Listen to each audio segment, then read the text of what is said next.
آئینے کے سامنے نماز ادا کر سکتے ہیں یا نہیں؟ دیکھیے نماز کہیں بھی ادا کی جا سکتی ہے، جگہ پاک ہونا چاہیے، قبلے کی طرف رخ ہونا چاہیے، تو آئینے کے سامنے بھی ہو سکتی ہے۔ اصل مسئلہ یہ ہے کہ ایسا کام نماز میں کرنا جس سے آپ کی توجہ بٹ رہی ہو۔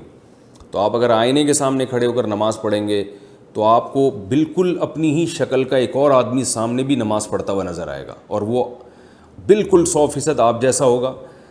اور وہ آپ کی توجہ اپنی طرف لے کے جا رہا ہوگا۔ آپ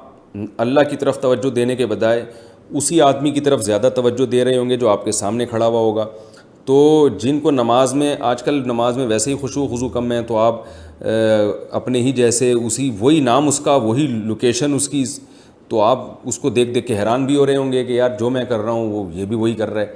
تو توجہ بہرحال بٹنے کا اندیشہ ہے، تو اس لیے بہتر یہی ہے کہ آئینے کے سامنے نہ کھڑے ہوں۔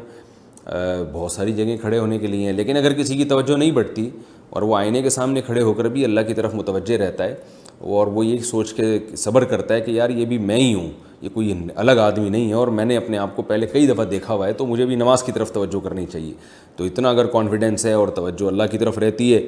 تو پھر آپ آئینے کے سامنے کھڑے ہو کر نماز پڑھ سکتے ہیں۔ تو حاصل یہ ہے کہ کوئی ایسی جگہ نماز پڑھنا جہاں آپ کی توجہ بٹ رہی ہو، جیسے ٹیلی ویژن چل رہا ہے کوئی، اس میں آپ کی توجہ ٹی وی کی طرف جائے گی، تو وہاں بھی نماز پڑھنا ناپسندیدہ ہے۔ تو ہر وہ کام، ہر وہ عمل جو آپ کی نماز میں توجہ ہٹانے کا ذریعہ بنے، اس سے اجتناب کرنا چاہیے۔